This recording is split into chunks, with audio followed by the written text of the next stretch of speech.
పరిశ్రమలతో యువతకు ఉపాధి కల్పిస్తామంటూ ఏపీఐఎస్సీకి దరఖాస్తు. అవి మూతపడగానే పాఠశాల ఏర్పాటుకు అనువైన ప్రాంతం ఎలాంటి కాలుష్యం లేదంటూ అధికారులతో సిఫార్సు. ప్రభుత్వ శాఖల మధ్య సమన్వయ లోపాన్ని ఉపయోగించుకుని ఇష్టారాజ్యంగా అక్రమాలకు పాల్పడుతున్నారు కర్నూలు జిల్లాకు చెందిన వైఎస్ఆర్ కాంగ్రెస్ నేత సుబ్బారెడ్డి. కర్నూలు జిల్లా డోన్ నియోజకవర్గ వైఎస్ఆర్ కాంగ్రెస్ నేత సుబ్బారెడ్డి అక్రమాలు తవ్వే కొద్దీ ఒక్కొక్కటిగా వెలుగులోకి వస్తున్నాయి.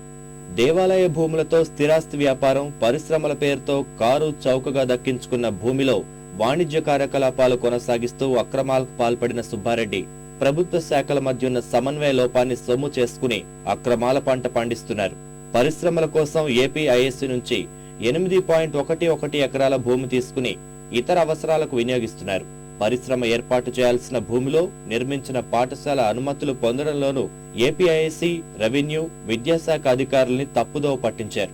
పరిశ్రమల కోసం తీసుకున్న స్థలాన్నే పాఠశాల ఏర్పాటుకు అనువైన స్థలం అంటూ రెవెన్యూ, విద్యాశాఖ అధికారులతో సిఫార్సు చేయించారు. ఇంతటితో ఆగని సుబ్బారెడ్డి గౌతమి మోడల్ స్కూల్ పేరుతో అనుమతి పొంది కృష్ణవేణి టాలెంట్ పాఠశాల నిర్వహిస్తున్నారు. పారిశ్రామిక వాడలో పాఠశాల ఏర్పాటుపై స్థానికంగా వ్యతిరేకత రావడంతో కలెక్టర్ విచారణకు ఆదేశించారు. విచారించిన అధికారుల బృందం స్థలం పాఠశాల ఏర్పాటుకు అనుకూలంగా ఉందంటూ నివేదిక ఇచ్చినందునే తాము అనుమతులు ఇచ్చామని విద్యాశాఖ అధికారులు అంటున్నారు. గౌతమ్ మీద ఏ రకమైనటువంటి ట్రాన్సాక్షన్ చేస్తే వాళ్ళు లేబుల్ ఫర్ పనిష్మెంట్.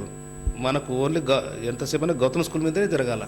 టీసీ ఇవ్వడం కానీ, అడ్మిషన్ రిజిస్టర్ మెయింటైన్ చేయడం కానీ అవి మాత్రమే గౌతమ్ మీద జరగాల. ఈ కృష్ణవేణి టాలెంట్ స్కూల్ అనేటువంటిది రికగ్నిషన్ లేదు. వాళ్ళు సౌజన్యంతో చెప్తున్నారు, అంటే వాళ్ళ వాళ్ళ కోఆపరేషన్తో ఎంక్వైరీ చేస్తే, మనము ఇన్స్పెక్షన్ చేస్తే ఇవన్నీ మనకు బయటకు వస్తున్నాయి. వాళ్ళు దేని మీద చేస్తున్నారు. సుబ్బారెడ్డి తనదైన శైలిలో అక్రమాలకు పాల్పడుతుంటే అవే భూముల్లో పంటలు ఎండిపోయాయంటూ అధికారులు పరిహారానికి సిఫార్సు చేయడం విమర్శలకు తావిస్తోంది.